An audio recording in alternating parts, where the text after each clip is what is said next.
எனக்கு என்னமோ சந்தேகமா இருக்கு. பாக்குற ரிலேஷன்ஷிப் அட்வைஸ் ரீல்ஸ் எல்லாத்துக்கும் லைக் போட்டுச்சிருக்கீங்க, என்ன கதை? நீ லைக் போட்டதுதான் சந்தேகமா இருக்குது. நிலாவுக்கும் பூமிக்கும் எப்படி ஏணி வச்சா எட்டாதோ அதே மாதிரி காதலுக்கும் என்னுடைய நண்பனுக்கும் ஏணி வச்சா எட்டாதுன்னு நினைச்சுக்கிட்டு இருந்தேன். ஆனா எனக்கு சந்தேகமா இருக்கு. அப்படி அந்த ரிலேஷன்ஷிப் அட்வைஸ் ரீல்ஸுக்கு நீ லைக் போட்டிருக்க அப்படின்னா உனக்கு அந்த ரீல்ஸ் உபயோகமா இருந்திருக்குன்னு தானே அர்த்தம். அப்ப நீ யாரையும் லவ் பண்ற இல்ல ஏதோ ஒண்ணு பண்ண போற அப்படின்னு தானே அர்த்தம். அப்படிலாம் அர்த்தம் கிடையாது அப்படின்னு ஏன்ட்ட சொல்ல முடியாது. என்னைய பொறுத்த வரைக்கும் அதான் அர்த்தம். எனக்கு சந்தேகமா இருக்கு.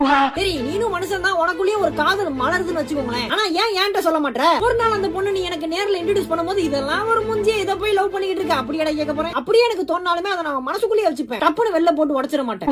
இப்படி ஒரு நல்ல நண்பன் உனக்கு இருக்கிறப்ப எதுக்கு நீ ரிலேஷன்ஷிப்ல இருக்க, இல்ல எனக்கு ரிலேஷன்ஷிப்குள்ள போக ஆசை இருக்கு அப்படிங்கறத என்கிட்ட சொல்லல. உனக்கு அப்படி ஒரு ஆசை இருக்குன்னு என்கிட்ட ஷேர் பண்ணா நான் உனக்கு ஐடியா கொடுக்க மாட்டேனா? கொடுக்க மாட்டேன். ஐடியா கொடுக்குற மாதிரி நடிப்பேன். ஆனா அவனோட நல்லதுக்கு தான் நான் பண்றேன். எங்க அவன் அப்பா அவனை கஷ்டப்பட்டு படிக்க வைக்கிறாருங்க, இவன் வந்து காதல் பண்ணிக்கிட்டு இருக்கான். காதல் படிக்கிற வயசுல படிடா எருமை அப்படின்னு என்னால வெளிப்படையா சொல்லிட முடியாது. அதனாலதான் இப்படி எல்லாம் பண்ணி அவன் எப்படிலாம் நல்ல வழியில கொண்டு போக முடியுமோ அதெல்லாம் பண்ணிக்கிட்டு இருக்கேன். இருந்தாலும் நீ எதுக்கு எல்லா ரிலேஷன்ஷிப் அட்வைஸ் ரீல்ஸுக்கும் லைக் போறேன்னு எனக்கு இன்னும் தெரியல.